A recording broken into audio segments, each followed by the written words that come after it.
आज हम इस वीडियो में जयशंकर प्रसाद द्वारा रचित श्रद्धा मनु का अगला अर्थ समझेंगे। ये छायावादी कवि जयशंकर प्रसाद द्वारा रचित कामायनी महाकाव्य से श्रद्धा सर्ग से श्रद्धा मनु शीर्षक लिया गया है। इसका कुछ भाग हमने पिछली वीडियो में पढ़ लिया था, समझ लिया था। आज हम आगे का भाग पढ़ेंगे। पिछली वीडियो में हमने जाना था कि किस तरह से निर्जन स्थान पर श्रद्धा मनु को देखती है और उससे अपना परिचय पूछती है। उससे पूछती है कि तुम कौन हो, एकांत स्थान पर बैठे हुए हो। और जो मनु हैं वो भी उसको निर्जन स्थान में देख करके बहुत ही आनंदित होते हैं और वो भी उनके बारे में जानने की जिज्ञासा उनके मन में आती है। अब आगे क्या होता है वो हम इसमें वीडियो में जानेंगे। कहा मनु ने नव धरणी बीच बना जीवन रहस्य निरूप राय, एक उल्का सा जलता भ्रांत शून्य में फिरता हूँ असहाय। कौन हो तुम बसंत के दूत विरस पतझड़ में अति सुकुमार, घन तिमिर में चपला की रेख, तपन में शीतल मंद बयार।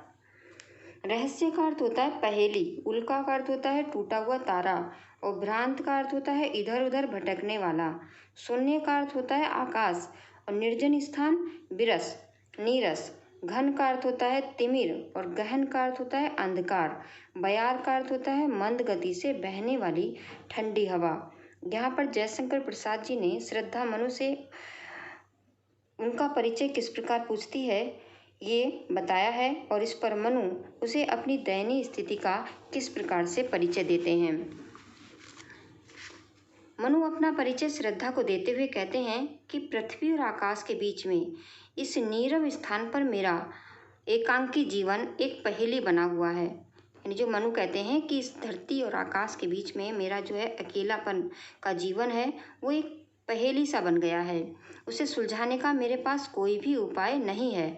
मैं इस निर्जन स्थान में बेसहारा होकर अपनी वेदना से जलता हुआ इधर उधर भटक रहा हूँ।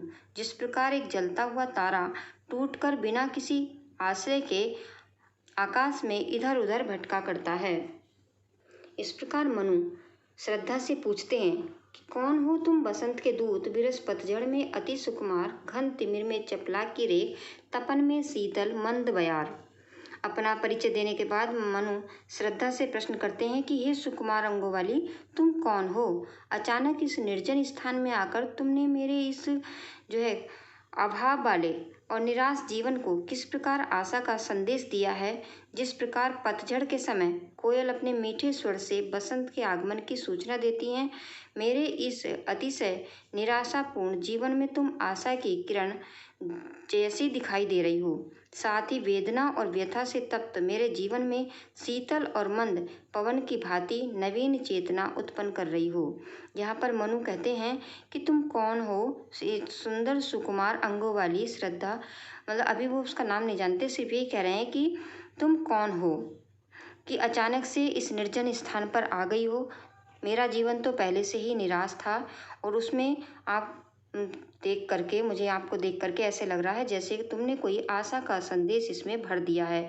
आगे वो उदाहरण देते हैं कि तुम्हारे आने से मेरा जीवन इस तरह से हो गया जैसे कि पतझड़ के समय कोयल अपने मीठे स्वर से बसंत के आगमन की सूचना देती है, उसी प्रकार से तुम भी मेरे जीवन में आ गई हो और निराशापूर्ण जीवन में तुम आशा की किरण जैसे मुझे दिखाई दे रही हो। तो इस प्रकार से मनु श्रद्धा से प्रश्न कर रहे हैं। आगे कहते हैं, लगा कहने आगंतुक व्यक्ति मिटाता उत्कंठा सविशेष, दे रहा हो कोमल सानंद सुमन को जो मधुमय संदेश। भरा था मन में नव उत्साह, सीख लूं ललित कला का ज्ञान, इधर रहे गंधर्वों के देश, पिता की हूँ प्यारी संतान। आगंतुक का अर्थ होता है आया हुआ। श्रद्धा के पूछने पर मनु उसे अपना परिचय देते हैं और जिससे जीवन के प्रति उनकी हताशा, निराशा और स्पष्ट व्यक्ति होती है। अपने परिचय के पश्चात मनु श्रद्धा से उनके विषय में पूछते हैं कि वो कौन है। इस काव्य पंक्तियों में श्रद्धा मनु के प्रश्नों के उत्तर देती है और अपना परिचय दे रही है कि वो कौन है। वो बताती है, मनु के प्रश्न पूछने पर अभी कुछ देर पहले ही आने वाले व्यक्ति जिसका नाम श्रद्धा था, उसने अपने विषय में सब कुछ जानने के लिए विशेष रूप से उत्कंठित मनु की जिज्ञासा शांत करने के लिए अपना परिचय देना शुरू किया। उसकी मधुर वाणी मनु को ऐसी लग रही थी मानो कोयल आनंद से भरकर फूलों को मधुमय बसंत के आने का संदेश सुना रही हो। ऐसी मधुर वाणी में श्रद्धा कहती है कि मेरा युवा मन नवीन उत्साह से उत्पूरित है, भरा हुआ है, जिससे मेरे मन में ललित कलाओं का ज्ञान सीखने की उत्कंठा जागी है। आगे कहती हैं, इसलिए मैं उन ललित कलाओं यानी गायन, वादन, नृत्य आदि को सीखने के लिए गंधर्वों के देश में निवास करती हूँ। मैं अपने पिता की अत्यंत प्रिय संतान हूँ। इस प्रकार से श्रद्धा ने मनु को अपना परिचय दिया कि वह कौन है और वो क्या करना चाहती है। वो ललित कलाओं का ज्ञान प्राप्त करना चाहती है और वो गंधर्वों के देश में निवास करती है और वह अपने पिता की अत्यंत प्रिय संतान है। दृष्टि जब जाती हिमगिरी ओर, प्रश्न करता मन अधिक अधीर, धारा की यह सुकड़न भयभीत, आह कैसी क्या है पीर, बढ़ा मन और चले ये पैर, शैल मालाओं का श्रृंगार, आँख की भूख मिटी ये देख, आह कितना सुंदर संभार। पीर का अर्थ होता है पीड़ा और शैल मालाओं का अर्थ है पर्वत मालाओं और संभार का अर्थ होता है संपत्ति, संपूर्णता। इन काव्य पंक्तियों में श्रद्धा मनु को बताती है कि वह उनके पास किस तरह से यहाँ तक पहुँची है। श्रद्धा कहती है, जब जब मेरी दृष्टि उस उत्तुंग हिमालय पर पड़ती है, तब तब उसके संदर्भ में विस्तार से जानने के लिए मेरे मन में अनेकानेक प्रश्न उठकर मुझे बेचैन कर देते हैं। पृथ्वी की सुकड़न के समान मन को भयभीत कर देने वाले इस उत्तुंग हिमालय का आखिरी स्वरूप क्या है और इसमें निवास करने वाले लोगों की पीड़ा या दुख दर्द क्या है, इसी प्रकार के अनेक प्रश्न मेरे मन में निरंतर उठा करते हैं। श्रद्धा आगे कहती हैं कि जब मुझे इन प्रश्नों का कोई समाधान नहीं मिला, तब मेरे मन में निश्चय किया कि क्यों न इस हिमालय क्षेत्र में घूमकर इसके विषय में जानना चाहिए। मतलब यहाँ पर श्रद्धा कहती हैं कि मेरे मन में जो ये उत्तुंग हिमालय था, इसके इसके पास जाने की बड़ी आशंका थी कि यहाँ पर कौन लोग रहते हैं और जो है यहाँ पर निवास करने वाले लोगों की पीड़ा, दुख दर्द क्या है, उसी को जानने के लिए मैं यहाँ पर आ गई। घूमते घूमते जो है इस हिमालय क्षेत्र में आ गई, क्योंकि मेरा मन इस हिमालय क्षेत्र में घूमकर इसके विषय में जानने का था कि किस प्रकार मेरे मन का उत्साह बढ़ गया और उसी उत्साह में मेरे पैर स्वयं ही इस पर्वतमालाओं का बहुत ही सुंदर सौंदर्य देखने के लिए आगे बढ़ गए। और हिमालय में घूमते घूमते मैंने इस अनुपम सौंदर्य का जी भर करके मतलब इसके सौंदर्य को देखा, जिससे इसके सौंदर्य के दर्शन से मेरी आंखों की भूख मिट गई। आगे कहती हैं कि हिमालय के सौंदर्य को देखने की जो मेरी उत्कंठा शांत हो गई। और कितना अद्भुत है ये हिमालय का सौंदर्य। आगे श्रद्धा कहती हैं कि जो वास्तव में ये सौंदर्य बहुत ही सुंदर है और इसी को देखने के लिए मेरे मन में हमेशा जिज्ञासा रहती थी और अपने आप ही मेरे कदम इसकी ओर बढ़ गए। यहाँ पर हिमालय की पीड़ा जानने के संदर्भ में जो है श्रद्धा के मन में, श्रद्धा एक राजा की बेटी हैं, तो जैसे राजा की बेटी होने के नाते यहाँ पर जो है राजा की सभी जो है प्रजा संतान होती है और उनके दुख दर्द जानने की इच्छा एक राजा को जैसे होती है, वैसे ही श्रद्धा के मन में भी उन हिमालय वासियों की पीड़ा को या उनके दुख दर्द को जानने की इच्छा हुई। आगे, यहाँ देखा कुछ बलि का अन्न, भूत हित रथ किसका ये दान, इधर कोई है अभी सजीव, हुआ ऐसा मन में अनुमान। बलि का अन्न गृहस्थों द्वारा संसार के जीवों के कल्याण के लिए प्रतिदिन घर से बाहर रखा जाने वाला अन्न। जब गृहस्थ कुछ खाना बनाते हैं तो थोड़ा सा खाना अपने जो है जीवों के लिए निकाल करके रख देते हैं, तो वहीं उन्होंने कहा है बलि का अन्न। भूत हित रथ का अर्थ होता है जीवों की भलाई में लगा हुआ, क्लांत का अर्थ होता है दुखी मुरझाया हुआ और उद्वेग का अर्थ होता है क्षोभ चिंता। यहाँ पर इन पंक्तियों में श्रद्धा मनु को अपना परिचय देते हुए बताती हैं कि वो किस प्रकार उनके समीप तक पहुँच गईं, जिसके साथ ही वह उन्हें हताश निराशा से उबारने के लिए प्रयत्न भी कर रही हैं। श्रद्धा कहती हैं कि मैं हिमालय की शोभा देखते देखते जब यहाँ तक पहुँची, तब मैंने यह संसार के सभी प्राणियों के भरण पोषण के लिए गृहस्थों द्वारा प्रतिदिन अपने भोजन से निकाले जाने वाले अन्न के अंश को बिखरे देखा, और उस अन्न को देख करके मैं चौंक उठी कि बलि के रूप में दान किया गया ये अन्न यहाँ निर्जन प्रांत में कहाँ से आया। तब मैंने अनुमान लगाया कि यहाँ आसपास में कोई जीवित व्यक्ति अवश्य रहता होगा, उसी से यह बलि का अन्न यहाँ बिखराया होगा, उसी ने ये बलि का अन्न यहाँ बिखराया होगा। और मैं उस व्यक्ति को ढूंढते ढूंढते आप तक आ पहुंची। मगर हे तपस्वी, तुम्हें देखकर मेरी समझ में ये नहीं आता कि तुम इतने थके हुए, उदास, मुरझाए हुए से क्यों हो।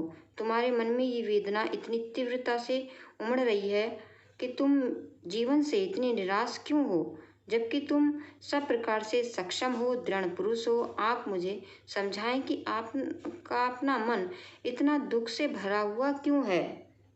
श्रद्धा कहती है, तपस्वी क्यों इतने हो क्लांत, वेदना का ये कैसा वेग, आह तुम कितने अधिक हताश, बताओ ये कैसा उद्वेग। यहाँ पर श्रद्धा ने बताया कि वो किस प्रकार से यहाँ पहुँची। उन्होंने कहा कि जब मैं चलते चलते यहाँ आई तो मैंने कुछ अन्न को देखा, जो अन्न जो है बलि के लिए निकाला गया था, यानी जीवों के लिए निकाला गया था। तो मैंने सोचा कि यहाँ पर कोई ना कोई मनुष्य अवश्य रहता होगा जिसने ये अन्न यहाँ पर बिखराया है। फिर आगे पूछती हैं कि हे तपस्वी, तुम ये बताओ, मेरी समझ में नहीं आता कि तुम इतने थके हुए, उदास से क्यों हो, तुम में इतनी वेदना क्यों हो रही है, तुम इतने निराश क्यों हो, तो तुम्हारा मन जो है इतना दुख से भरा हुआ क्यों है। दुख की बिचली रजनी बीत, विकसता सुख का नवल प्रभात, एक पर्दाए झीना नील छिपाए है जिसमें सुख का गात, जिसे तुम समझे हो अभिशाप जगत की ज्वालाओं का मूल, ईश का वह रहस्य वरदान, कभी मत इसको जाओ भूल। रजनी का अर्थ होता है रात, रजनी रात का पर्यायवाची शब्द है। नवल का अर्थ होता है नया, मूल का अर्थ होता है जड़, स्रोत, कारण। यहाँ पर श्रद्धा मनु के हताश मन को प्रेरणा देती हुई कहती है, श्रद्धा मनु को सांत्वना देते हुए कहती है कि, और उन्हें प्रेरित करते हुए कहती है कि दुख की पिछली काली रातों के बीच ही सुख का नया सवेरा विकसित होता है। श्रद्धा मनु को समझा रही है कि चाहे कितना भी जीवन दुखमय हो, काली रात हो, लेकिन फिर भी एक दिन रात अवश्य बीत जाती है और नया सवेरा आता है। समय बीत जाता है, दुख बीत जाता है और अब सभी के जीवन में एक नया सवेरा, सुखों का सवेरा आता है। तभी कहती हैं कि दुख की पिछली रजनी बीच, विकसता सुख का नवल प्रभात, यानी जो है रात दुखों की बीत जाती है और सुखों का नया सवेरा आ जाता है। बीती हुई रात के झीने हुए घुंघल के समान बीते हुए दुख की अनुभूति सुख के बीच एक पर्दा बनी हुई है। वह सुख में अरुण के प्रकट होने का ही पूर्व संकेत है। आगे श्रद्धा समझाती हैं कि जो बीती हुई रात होती है उसके बीच में एक झीने, नीले, धुंधले जो है समान बीते हुए जो दुख की जो अनुभूतियाँ होती हैं, वो उसके बीच में, सुख और दुख के बीच में जो दुखों का जो अनुभव होता है, वो सुख और दुख के बीच में एक पर्दा सा बना होता है।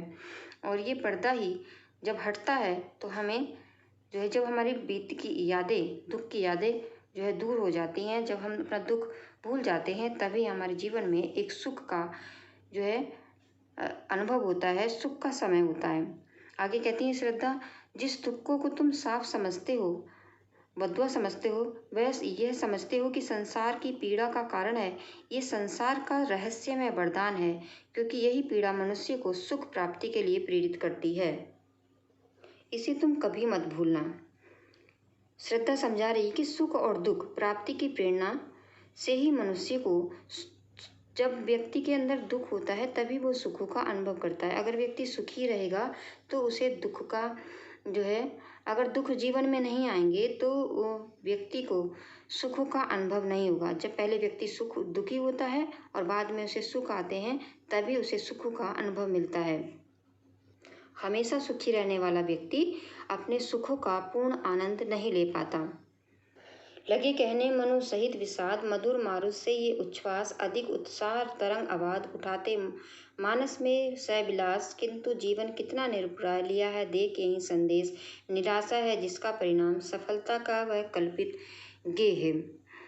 विषाद का अर्थ होता है दुख, मधुर का अर्थ होता है मारुत, अनुकूल मन, शीतल मंद सुगंध वायु। उच्छ्वास का अर्थ है सांस रूप में वायु का भीतर लेना और छोड़ना। निरपुराय का अर्थ होता है असहाय विवश, और गेह का अर्थ होता है घर या मकान। श्रद्धा मनु को निराशा से निकालने के लिए विभिन्न प्रकार के तर्क दे करके उसे उत्साहित करती है। तब मनु उसके कथन के अनुसार उसे उत्तर देते हैं और कहते हैं, उसी का वर्णन इसमें किया गया है। श्रद्धा की बातें सुनकर मनु दुख से भरकर उससे कहना आरंभ करते हैं कि तुमने तन मन को बहुत ही मुझे प्रसन्नित किया है, मतलब आनंदित करने वाली तुम हो, और तुम्हारे आने से शीतल मंद सुगंध वायु के समान आनंद प्रदान करने वाली उच्छ्वासों के द्वारा जो विलासपूर्ण बातें कर रही हो, वो निरंतर मेरे मन में उत्साह की अत्यधिक ऊंची तरंगे जो है उमगाने वाली हैं। यानी तुम्हारी बातें मुझे बहुत ही उत्साहित कर रही हैं। किंतु इस बात में भी कोई संदेह नहीं है कि मनुष्य का जो जीवन है बहुत ही विवश है, उसके अपने हाथ में कुछ भी नहीं है। ये सब मैंने अपने जीवन में अनुभव करके देखा है। उन अनुभवों के द्वारा मैं इस निष्कर्ष पर पहुंचा हूँ कि मनुष्य अपने जीवन में कई नई सफलताओं की कल्पना करता रहता है, या यह भी कह सकते हैं कि जीवन सफलता की कल्पनाओं का घर है। किंतु वास्तव में यदि विचार करके देखा जाए तो अंततः इस जीवन का परिणाम निराशाजनक ही है, क्योंकि मृत्यु असंभवी है और अनिश्चित है, तथा कोई भी मनुष्य सहर्ष मृत्यु का वर्णन नहीं करना चाहता।